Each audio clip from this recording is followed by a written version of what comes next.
नमस्कार, आप देख रहे हैं डॉक्टर साहिब आपके साथ मैं हूँ उसका अनुष्का। आज के इस एपिसोड में हम बात करेंगे कीमोथेरेपी के बारे में। हम ये जानेंगे कि कीमोथेरेपी के ऐसे क्या-क्या साइड इफ़ेक्ट्स होते हैं जो शरीर पे देखे जाते हैं और साथ ही कितने लंबे समय तक कीमोथेरेपी चलता है किसी भी कैंसर पेशेंट का। इसी पे बारे में तमाम जानकारी देने के लिए आज हमारे साथ मौजूद है बिहार के जाने-माने oncologist doctor Amit Kumar sir. नमस्कार, बहुत-बहुत स्वागत है नमस्कार। आपका। सबसे जानना चाहेंगे अगर हम बात करें कीमोथेरेपी के बारे में, तो कीमोथेरेपी के जो साइड इफ़ेक्ट्स होते हैं वो किसी भी शरीर वो क्या-क्या होते हैं और साथ ही कीमोथेरेपी कितने दिन तक चलता है? क्या सभी कैंसर के पेशेंट को कीमोथेरेपी दिया ही जाता है? इस बारे में भी थोड़ा बताएँ। बिल्कुल, कीमोथेरेपी बेसिकली अब उस टर्म को कहते हैं कि कोई भी दवा अगर हम कैंसर के पेशेंट को दे रहे हैं, तो उसे हम अमूमन कीमोथेरेपी कहते हैं। हुँ, बट हाँ, डेफ़िनिटली अगर पहले समय में कहें तो कीमोथेरेपी वो ड्रग्स होते हैं, जो कि कैंसर सेल्स को मारते हैं और साथ में वो नॉर्मल सेल्स को भी अफ़ेक्ट करते हैं। और जो साइड इफ़ेक्ट हम कीमोथेरेपी से देखते हैं, वो उस कारण होता है कि जब वो नॉर्मल सेल्स को अफ़ेक्ट कर रहे होते हैं। हुँ, आज के समय में कीमोथेरेपी के अलावा इम्यूनोथेरेपी, टारगेटेड थेरेपीज़ या डिफ़रेंट मोडेलिटीज़ और भी आ गई हैं, जो डिफ़रेंट तरीके से कैंसर सेल्स को मारती हैं। कीमोथेरेपी जब हम दे रहे होते हैं तो हर कैंसर में कितना नंबर ऑफ साइकिल्स है वो डिफाइंड होता है और किस इंटेंट से हम दे रहे हैं ये डिफाइंड होता है। अगर हम पेशेंट को क्योर करने के हिसाब से जब ट्रीटमेंट दे रहे होते हैं, जब हम सर्जरी से पहले या सर्जरी के बाद ट्रीटमेंट देते हैं, तो जनरली एक लिमिटेड नंबर ऑफ साइकिल्स होते हैं। तो मोस्ट कंडीशंस में हम 6 साइकिल से ऊपर नहीं जाते हैं और ये 6 साइकिल अमूमन 3 हफ्ते के ड्यूरेशन का होता है। 3 हफ्ते में एक बार लग रहा होता है और 6 साइकिल तक ट्रीटमेंट ओवर हो जाता है।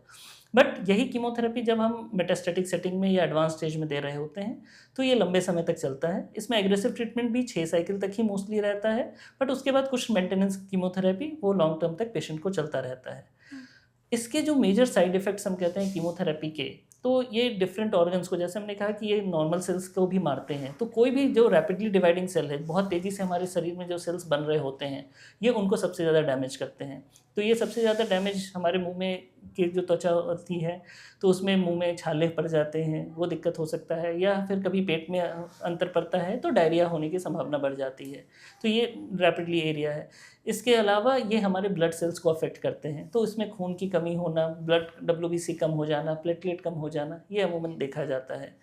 इसके अलावा जो मोस्ट कॉमनली एक चीज़ होता है हेयर फॉल, तो वो भी बहुत रैपिड एरिया है, तो वहाँ कीमो देने से बहुत सारे कीमो ऐसे होते हैं जो हेयर फॉल कराते हैं, जो ऑब्वियस है कीमो खत्म होने के बाद 3 से 4 महीने बाद वापस आते हैं, विथ स्लाइट थोड़ा-सा बाल का टेक्सचर चेंज होता है, बट डेफ़िनिटली बाल वापस हेयर आ जाते हैं।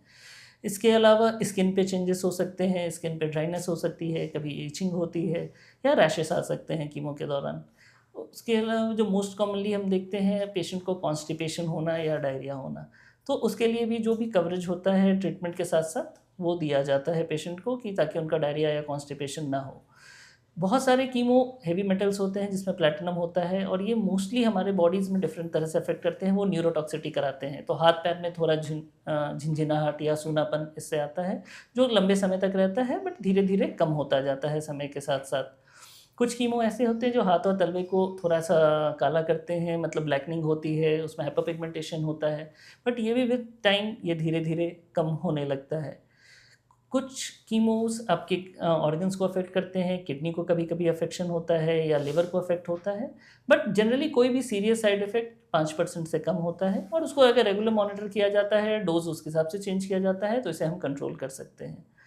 तो मुख्यतः इसी प्रकार के साइड इफ़ेक्ट्स मोस्ट कॉमन होते हैं। जो मोस्ट इम्पोर्टेंट जो ध्यान देने वाली होती है कि कभी भी अगर आपको फ़ीवर हो रहा है या लूज़ मोशन हो रहा है, साँस फूल रही है, खाँसी हो रही है, तो उस कंडीशन में तुरंत आपको डॉक्टर से मिलना होता है। क्योंकि कीमो का कोई भी साइड इफ़ेक्ट अगर टाइमली मैनेज किया जाता है, तो वो बिल्कुल ठीक हो जाता है। बट अगर उसमें आप डिले करते हैं, तो आगे चल के उसमें प्रॉब्लम हो सकती जी। है। सो बहुत-बहुत शुक्रिया तमाम जानकारी देने के लिए। तो आशा करते हैं दर्शकों आप ये समझ पाए होंगे कि किसी भी कीमोथेरेपी का जो साइड इफ़ेक्ट है, जो शरीर पे देखा जाता है, वो क्या कुछ है। और जैसा कि जो एक चीज़ है जिससे सबको डर रहता है कि एक बार हमारे बाल चले जाएँगे कीमोथेरेपी के साइड इफ़ेक्ट्स की वजह से, तो वो वापस बाल नहीं आएँगे। जैसे कि डॉक्टर साहब ने बताया कि बाल वापस 3-4 महीने जब वो मेडिकेशन खत्म होता है, तो वापस बाल आ जाते हैं। तो ये चीज़ों को लेके आशा करते हैं जो तमाम जानकारी है आपको लिए लाभदायक रही हो। तो आज के इस वीडियो में इतना ही। वीडियो देखने के लिए आपका धन्यवाद।